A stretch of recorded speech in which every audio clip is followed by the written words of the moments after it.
Bismillahirrahmanirrahim. Assalamualaikum warahmatullahi wabarakatuh. Hamdan wa syukran ala ni'amillah.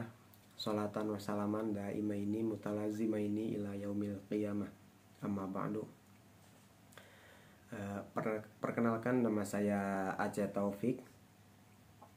Dibuatnya video ini guna memenuhi salah satu tugas dalam diklat kompetensi profesi perwakafan.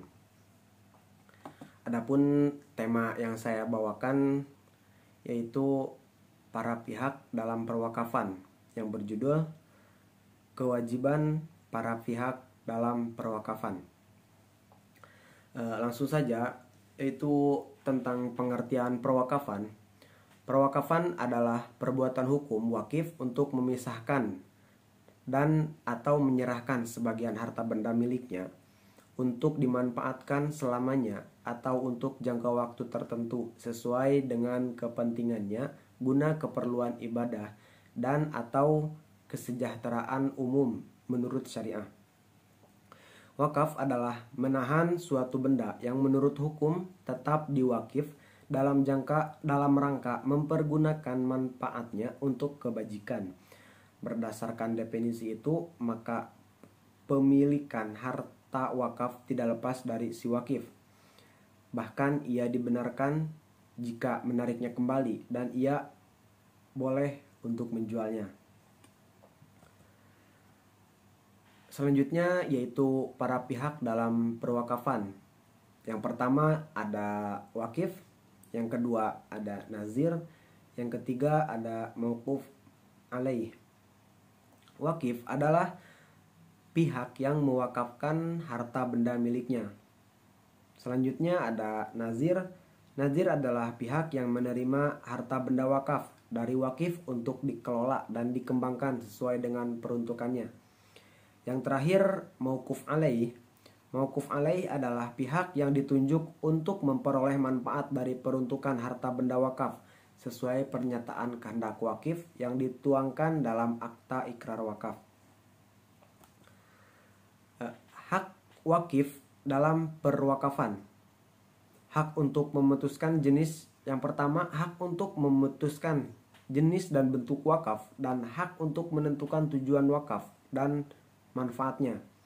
Yang kedua, hak untuk menunjuk nazir dan memastikan bahwa harta wakaf dikelola dan digunakan sesuai dengan tujuan dan manfaat yang ditentukan.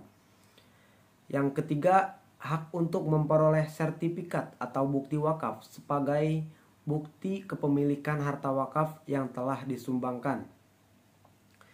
Yang terakhir, yang keempat, yaitu hak untuk memantau dan mengawasi pengelolaan dan pemeliharaan harta wakaf agar tetap dalam kondisi yang baik dan berfungsi secara efektif. Adapun dengan hak-hak ini, wakif memiliki kepastian dan keamanan bahwa harta wakaf yang telah diberikan akan digunakan sesuai dengan kepentingan dan tujuan wakaf yang diinginkan si wakif. Selanjutnya, hak dan kewajiban penerima wakaf.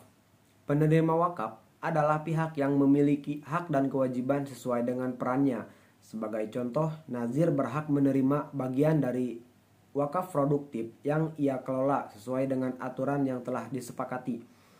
Sementara itu, mauquf alaih juga berhak menerima manfaat dari harta yang diwakafkan sesuai dengan kebutuhannya. Karena ditugasi sebagai penjaga dan pengelola harta wakaf, nazir memiliki sejumlah kewajiban yang harus dikerjakan, yaitu diantaranya: yang pertama, menjalankan amanah wakaf dari wakif serta lembaga terkait yang menunjuk nazir sebagai penanggung jawab. Yang kedua, memelihara serta mengembangkan harta benda yang diwakafkan agar manfaatnya dapat sejalan dengan fungsi serta tujuan peruntukannya. Yang ketiga, yaitu melindungi serta melakukan pengawasan terhadap harta benda wakaf yang dititipkan padanya. Yang keempat, membuat laporan pelaksanaan secara berkala tentang bagaimana harta wakaf dikembangkan dan disalurkan kepada mauquf alaih. Yang terakhir, mengurus seluruh keperluan administrasi yang diperlukan dalam hal pengelolaan harta wakaf.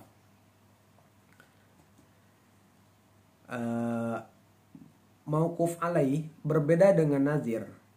Mauquf alaih dibebankan kewajiban tertentu yang berkaitan dengan Mauquf alaih tidak dibebankan kewajiban tertentu yang berkaitan dengan tata kelola wakaf.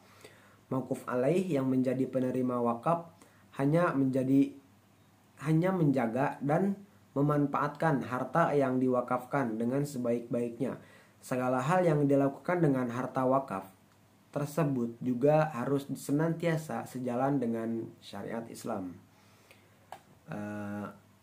Jadi kesimpulannya, dalam rangka mengoptimalkan manfaat dan tujuan pembentukan harta wakaf, para pihak seperti nazir, penerima manfaat, dan umumnya kita sebagai umat muslim harus memahami dan mematuhi hak dan kewajiban masing-masing.